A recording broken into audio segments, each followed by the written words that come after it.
morning. Yeah, today is March the 13th, Wednesday, March the 13th, and we always pen our dry cows and bred heifers off the pasture over the winter, and then yeah, sometimes in the winter it either freezes up or dries up enough we can let them out a little while just to get them out on dirt. But this winter we never had a whole lot of cold weather, and so we never left them out. So they haven't been out on pasture since October, which the dry cows would have been milking back then. So we're getting ready to let them out here. So this is usually a rodeo when we let them out. How you doing, Penny? Hey, Teddy.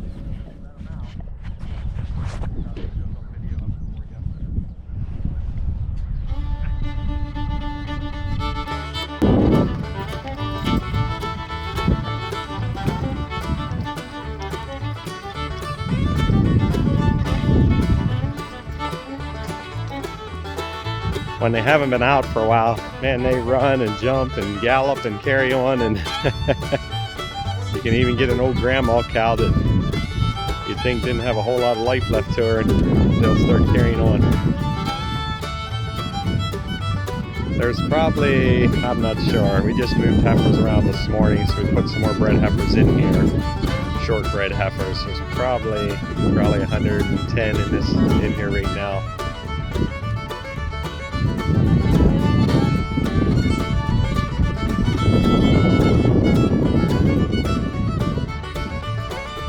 Yeah, over here they come back again. They'll go out and do a circle and run around for a while and come back, and they'll settle down in, I don't know, 5 or 10 minutes, but you first let them out, they go crazy. We had a whole lot of rain here. Oh, probably the last rain we had was last Saturday, and before that we had a bunch of rain off and on in there. I say a bunch, like ½ inch or more, a couple times a week, at least once or twice a week. And then Saturday we had about an inch and 4/10, I think it was. Then it got terrible windy and really drying air, and yeah, it really dried the top back off. I'm sure it's wet down underneath, and there's still water running in a lot of areas, but dry enough to let them out without being all muddy.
Our dry cow pasture, dry cow and bred heifer pasture, probably consists of close to 20 acres.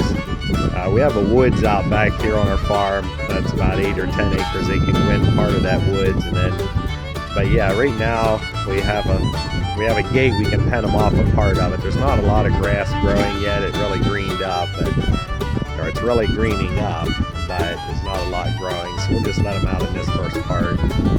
We'll still pen them back up if it gets a lot of rain or muddy at all, because we don't want them tearing the field all up. But yeah, and then probably, I don't know, 3-4 weeks, once the grass really starts to grow, we'll let them out on the rest of them out back.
Penny don't like the cows running, and so she's hiding under the trailer over there.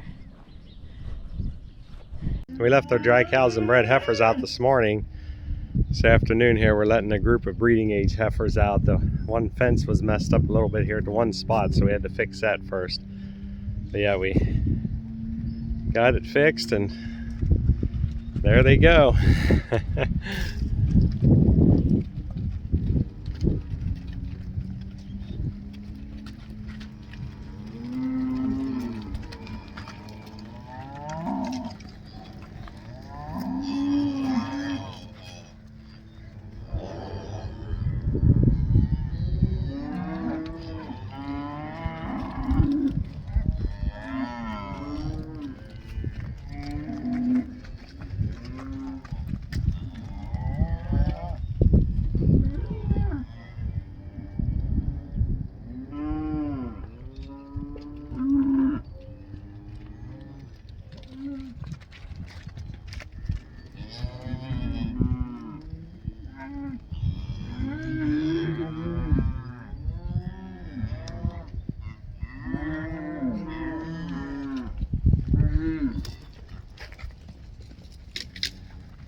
They're still tearing around.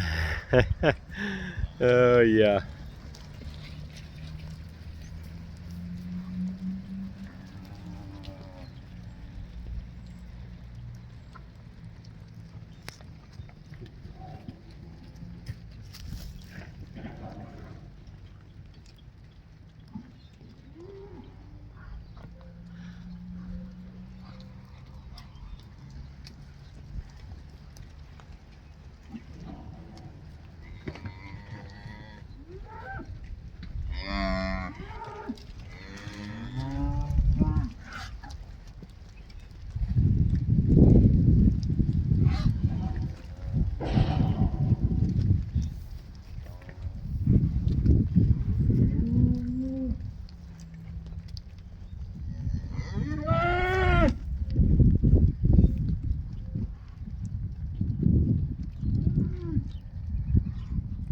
There's usually between 55 and 60 in this group. We bring them up here when they're ready to breed, probably 13, 14 months old, and then they're up here till they're bred 4 to 5 months usually.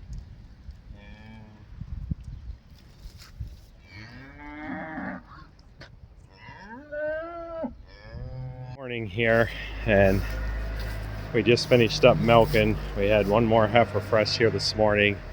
She's about half crazy. She's, every now and then you get one like that that's overly protective of their calf. And yeah, and last evening I was saying a little bit about all the ones we're having born.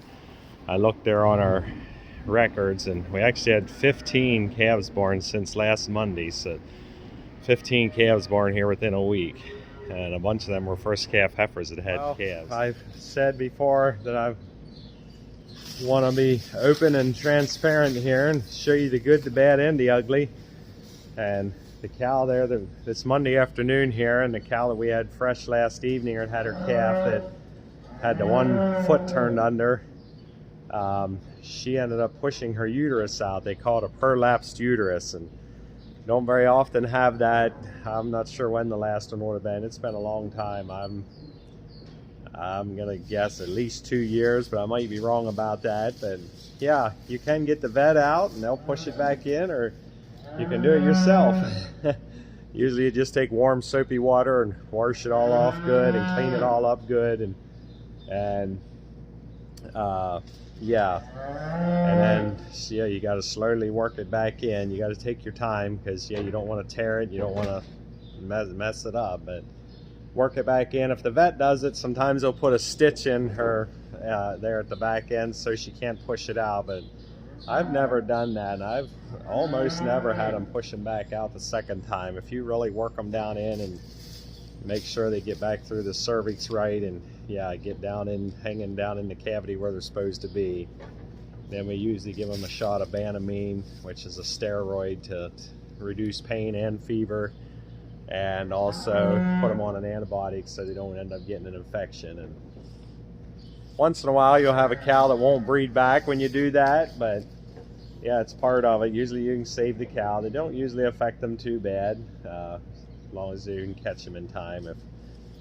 If you have one that would say push it out in the evening and you wouldn't see her till the next morning and she'd lay there for 10 or 12 hours, that wouldn't be good. And most of the time they'll get up and you can get them in the head gate. That's not too hard to get them back in when they're standing. If you try to have to work them back in when they're laying down, that's a real pain in the neck. But yeah, it's been a long time since I caught a vet out for one of these. It's really not that hard to do. It's just not very easy and not very pretty. But so yeah, anyway, I'll show you just a little bit of video of it. I don't want, yeah, if you don't like ugly things, I thought I had a little longer video clip of it here, but I somehow missed part of it. But yeah, but I do have just a little clip of it yet. And anyhow, I'll show a little clip of that and then show you she's laying over here now. We already have it worked back in. I thought I did a video earlier before I pushed it back in, and somehow we lost most of that one. I'm not sure what happened, if I didn't have it turned on or what. But I do have just a little bit of it. So anyhow, if you don't like squirmy things or gross things, you might want to look away for a few seconds. But there she is. She looks a little rough right now, but she's still feeling okay. Yeah, till tomorrow morning she'll look a whole lot better.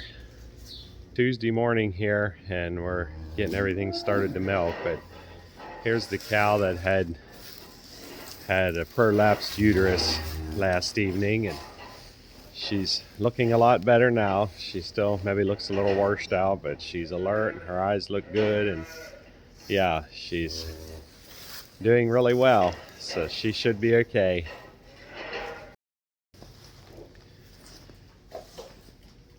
Now this morning is Wednesday morning, and the cow that we had Monday evening that had that prolapsed uterus, here she is. Yeah, she's doing fine. There's nothing wrong with her anymore. Yeah.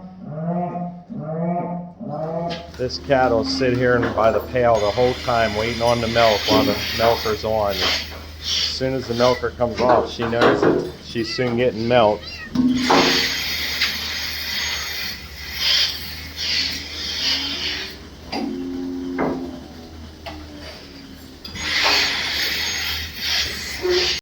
Some milk? Come here.